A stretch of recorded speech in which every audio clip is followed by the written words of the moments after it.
네, 우리 리노 은혜교회 영적인 가족들 하나님의 이름으로 축복합니다. 우리 리노 은혜교회 공동체와 함께 오늘 또 하나님이 주시는 말씀 함께 나누겠습니다. 오늘 같이 보실 말씀은요, 구약성경 에스겔서 47장 말씀입니다. 구약성경 에스겔서 47장 1절부터 12절에 있는 말씀입니다. 인생의 근원을 만나라, 이런 제목으로 우리 같이 말씀 나누실 때에 오늘 하나님께서 여러분과 저에게 또 우리 공동체에게 주시는 분명한 음성을 들으실 수 있기를 간절히 바랍니다. 제가 오래전에 교단의 총회를 마치고 집으로 돌아오는 길에 휴스턴 공항에서 연결편을 기다렸던 적이 있습니다. 마침 또 제가 타야 될 그 비행기 시간이 연기가 돼서 느긋하게 자리에 앉아 기다리고 있었는데요. 그때 어떤 분이 무거운 짐을 끌고 제 앞을 빨리 뛰어 가셨습니다. 그런데 조금 후에요, 그분이 다시 그 무거운 짐을 끌고 제 앞을 이번에는 반대 방향으로 빨리 또 뛰어 지나가셨습니다. 그래서 제가 그분을 좀 유심히 쳐다보았는데요. 이분이 저 큰 길까지 가셔서는 어디로 가야 될지를 모르고 우왕좌왕하고 계셨습니다. 결국에는 그 근처에 있는 부스에 들어가서 무언가를 문의하셨고요. 나중에는 이분이 그 망연자실한 표정을 지으면서 손으로 자기의 머리를 감싸셨습니다. 여러분, 어떤 일이 벌어졌는지 아시겠습니까? 제가 그분을 잘 모르지만 또 그분에게 가서 물어본 것은 아니지만 그분이 어떤 일을 당했는지를 알 수 있습니다. 본인이 타셔야 될 비행기를 놓치신 거예요.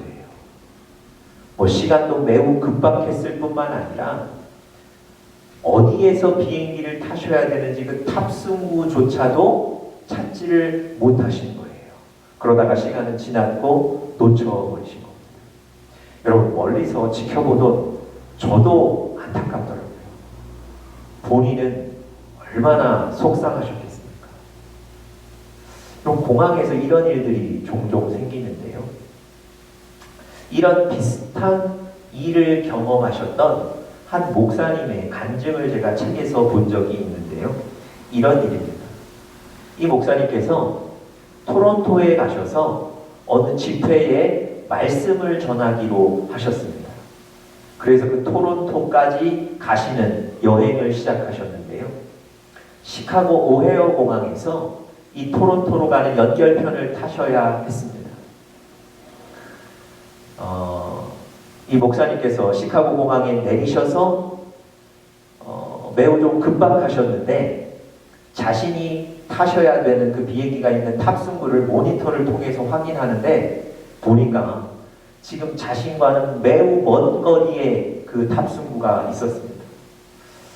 빨리 그곳까지 뛰어 가셔야 되는데 문제는 그 시카고 오헤어 공항에 워낙 사람들이 많아서 그 많은 인파들 속을 비집고 뛰어가기가 힘드셨다는 거예요.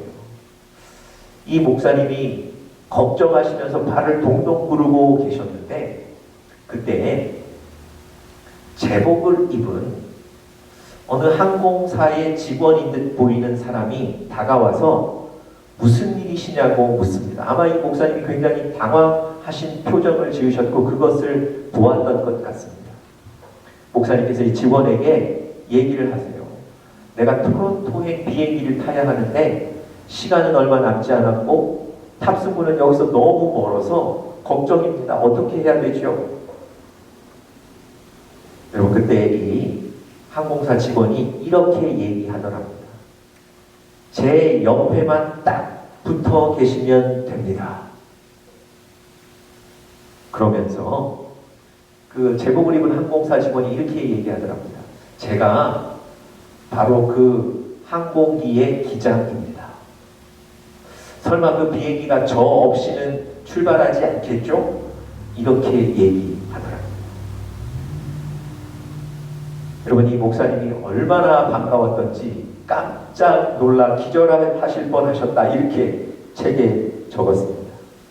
그리고는 계속해서 얘기를 이렇게 이어가셨습니다. 그 조종사는 나의 걱정과 근심의 짐을 순간에 해결하여 주었다. 하나님께서는 우리가 어려움에 처해 있을 때 네가 만일 내 옆에 붙어 있으면 형통할 것이다 라고 말씀해 주신다. 우리는 그 음성을 들어야 한다. 여러분, 비행기를 움직이는 사람이 누구죠? 바로 이 파일럿입니다.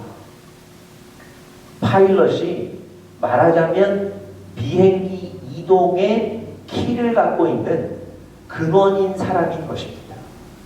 여러분, 이 목사님이 몇 분 전까지만 해도 걱정하고 근심하고 불안해했는데 그 비행기를 움직이는 근원, 조종사를 만나고 나서는 그 불안과 근심과 걱정이 한꺼번에 해결되었던 겁니다.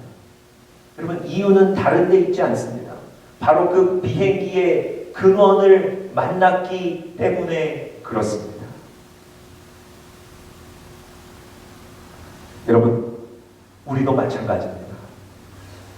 여러분과 제가 이 땅을 살아가면서 우리도 어디로 가야 할지 우왕좌왕할 때가 있습니다. 시간이 매우 급박할 때가 있습니다. 빨리 저 문제를 해결해야 되는 상황들이 닥쳐오기도 합니다.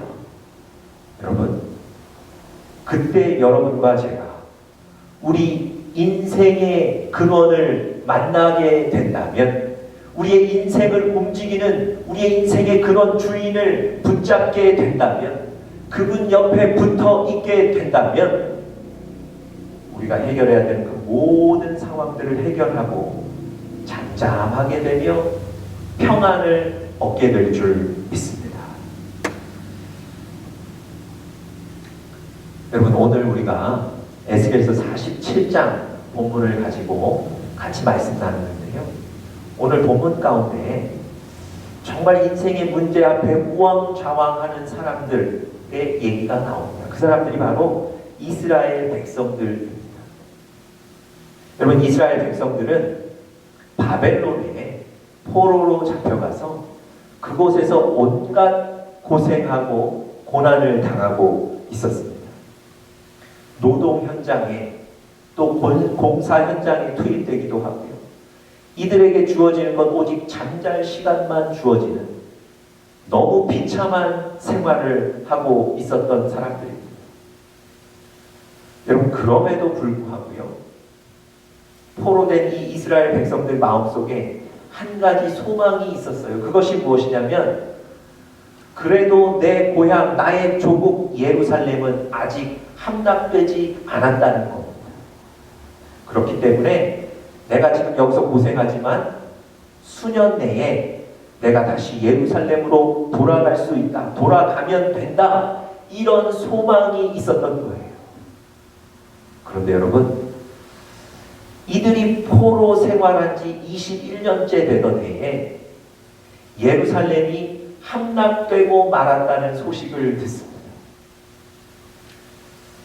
여러분, 그 비참하고 고된 생활도 사실 내 조국으로 돌아갈 수 있다는 그 한 가지 소망 붙들고 살았는데 그 소망이 사라져버린 겁니다. 여러분, 이제 이 이스라엘 백성들에게 무슨 소망이 있겠습니까? 무슨 이유로 살아가야 되겠습니까? 무엇 때문에 그 고난을 이길 수 있겠습니까? 아무런 힘이 없죠. 정말 어디로 가야 될지, 무엇을 해야 될지 아무것도 알 수 없는 우왕좌왕하는 정말 그런 순간을 맞게 되었습니다. 여러분, 바로 이때 하나님께서 이들에게 아직도 소망이 있음을 보여주시기 위해서 그들의 선지자 에스겔을 불러서 한 가지 환상을 보여주시는 겁니다. 우왕좌왕하며 갈 바를 알지 못하고 고민하고 근심하던, 살 이유가 없어 고민하던 그 이스라엘 백성들을 세우시고 그들에게 아직도 소망이 있음을 가르쳐 주시기 위해서 한 가지 환상을 보여주셨어요. 그 환상의 얘기가 오늘 에스겔 47장에 에스겔 선지자를 불러서 성전에 데리고 가셨습니다. 이 에스겔 선지자와 함께 성전을 둘러보았는데요. 성전의 문 밑으로부터 물이 조금씩 흘러나오는 것이 보였습니다.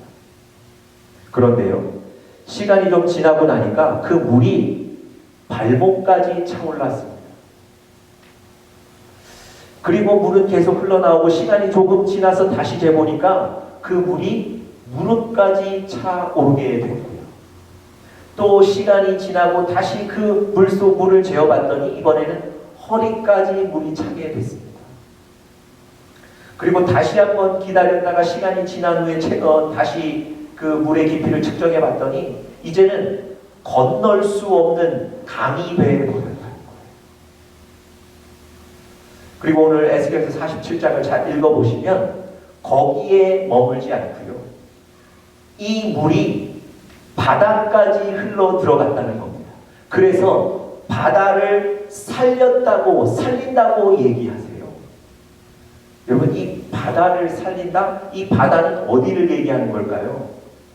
여러분 잘 아시는 그 사해 바다입니다. 여러분, 사해는요, 사해 주변 땅보다 해수면이 낮습니다. 그래서 모든 물들이 낮은 곳으로 다 흘러 들어오죠. 이 사해로 물이 흘러 들어오는데 이 물이 나가지는 못하는 거예요. 어디로 흘러 나가지는 못하는 거예요. 그래서 그 물이 상하게 되는 거죠. 썩게 되는 거죠. 그래서 뜨거운 날 물이 증발하고 나면 결국 남는 건 소금 아닙니까? 그래서 사해, 죽은 바다, 그래서 염해라고 부르지 않습니까? 그런데 말이죠, 성전에서 흘러나온 그 물들이 결국 그 바다로 들어가 바다를 살렸다고 얘기하시는 겁니다. 뿐만 아니라 그 주변에 있는 모든 식물들에게 수분을 공급함으로 해서 모든 열매들을 맺게 만드시는 거예요. 다시 말씀드리면 이 물이 바다뿐만 아니라 모든 자연을 살리는 겁니다. 하나님께서 이 환상을 에스겔에게 보여주시면서 해주고 싶으셨던 말씀이 무엇이었겠습니까? 내가 너희를 살릴 것이다. 아무것도 소망이 없는 듯 보이고 다 무너진 듯 보이지만 하나님이 너희를 살리실 것이다. 여러분, 이 소망을 보여주는 겁니다. 여러분, 아까 제가 뭐라고 말씀드렸습니까? 이 물이 어디로부터 흘러나왔다고요? 성전으로. 에스겔서 47장 1절에 보면 이렇게 나와 있습니다. 그 문지방 밑에서 물이 나와 동쪽으로 흐르다가 성전 오른쪽 제단 남쪽으로 흘러내리더라. 여러분, 성전으로부터 계속 물이 흘러내리는 거예요. 여러분, 성전은 어떤 곳입니까? 하나님이 임재하시는 곳. 곧 성전에서 물이 흘러나왔다는 것은 바로 근원이신 하나님으로부터 물이 흘러나온 거예요. 샘의 근원은 어디였습니까? 하나님이셨던 겁니다. 그 샘의 근원이신 하나님이 바다를 살리시고 온 자연을 살리셨던 거예요. 여러분, 여러분과 저의 인생을 움직이시는 분, 그분이 바로 하나님이십니다. 여러분과 저의 인생의 근원이 하나님이십니다. 여러분과 저도 인생의 근원 되신 하나님을 붙잡을 때, 그 하나님 옆에 붙어 있을 때 하나님께서, 하나님의 말씀이, 하나님의 능력이, 하나님의 은혜가, 하나님의 자비가 여러분과 저를 살리게 될 줄 믿습니다. 마치 그 비행기 조종사 옆에 있을 때 시간이 좀 촉박해도 탑승구에 다다르지 못해도 불안하지 않고 근심하지 않았던 것처럼 이 세상의 근원 대신 하나님께 붙어 있을 때, 그 하나님을 만날 때 여러분과 제 인생에도 이런 큰 승리가 있게 될 줄 믿습니다. 여러분과 제가 지금 해야 될 일이 무엇이겠습니까? 우리 인생의 근원 대신 하나님을 붙잡는 일입니다. 우리 인생의 근원 대신 하나님께 나아가는 일입니다. 여러분, 인생의 근원 대신 하나님을 붙잡으시는 여러분들 되시기를 간절히 바랍니다. 인생의 근원을 붙잡아 승리한 한 사람의 얘기를 성경에서 잠시 좀 소개해 드리려고 합니다. 여러분, 이삭이라는 사람이 그랄 땅에 가서 살았던 적이 있습니다. 많은 가족들, 종들, 또 가축들 데리고 살려면 제일 필요한 건 물이었어요. 여러분, 이 이삭이 그랄 땅에 가서 땅을 팠는데 샘의 근원을 발견한 거예요. 거기에서 물이 솟아나오는 거예요. 그래서 그 이삭이 그곳에서 살게 되었고요. 단순히 생존한 것이 아니라 그 샘의 근원을 만나서 모든 가축들 먹이게 되고요. 식물들 자라게 되고요. 부를 이루어 갑니다. 그런데 그곳 사람들, 또 그곳에 이미 거주하고 있던 사람들이 시비를 걸고 또 원망하고 불평하고 시기함으로 그곳을 물려주고 다른 곳으로 가게 되죠. 그런데 여러분, 성경을 보니까 이삭이 옮겨가는 곳마다 다시 땅을 팠더니 샘의 근원을 만나게 되었다고 기록합니다. 여러분, 그 당시에 그냥 땅을 파면 무조건 물이 나옵니까? 아무데나 파면 샘의 근원이 보이는 걸까요? 그렇지 않아요. 그렇다면 이 사람들이 물 때문에 왜 걱정했겠습니까? 혹시 이 이삭이 물의 근원이 어디 있는지를 잘 아는 사람일까요? 수맥을 탐지하는 어떤 그런 사람이었을까요? 그렇지도 않아요. 그럼에도 불구하고 이삭이 옮겨가서 땅을 팠더니 그곳에서 물이 나왔다가 샘의 근원을 발견했다고 성경은 우리에게 보여주고 있습니다. 어떻게 이게 가능했을까요? 여러분, 창세기 26장 28절에 보시면 주변 사람들이 이 이삭을 보고 이삭에 대해 평가하는 장면이 나와요. 자, 제가 한번 읽어드리겠습니다. 창세기 26장 28절입니다.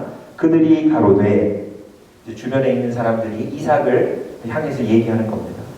여호와께서 너와 함께 계심을 우리가 분명히 보았으므로 맹세를 세워 계약을 맺으리라. 여러분, 이삭 주변에 있는 많은 사람들이 이제는 이 이삭을 몰아내는 것이 아니라 이삭과 계약을 맺겠다는 거예요. 다시 말씀드리면 이삭의 도움을 받고 자기들도 이삭에게 도움을 주고 함께 살겠다는 겁니다. 왜 그랬을까요? 분명히 기록하고 있죠. 여호와께서 너와 함께 계심을 우리가 분명히 보았다는 거예요. 여러분, 이삭은 운이 좋았던 사람이 아니에요. 그래서 파는 곳에 물이 나왔던 게 아닙니다.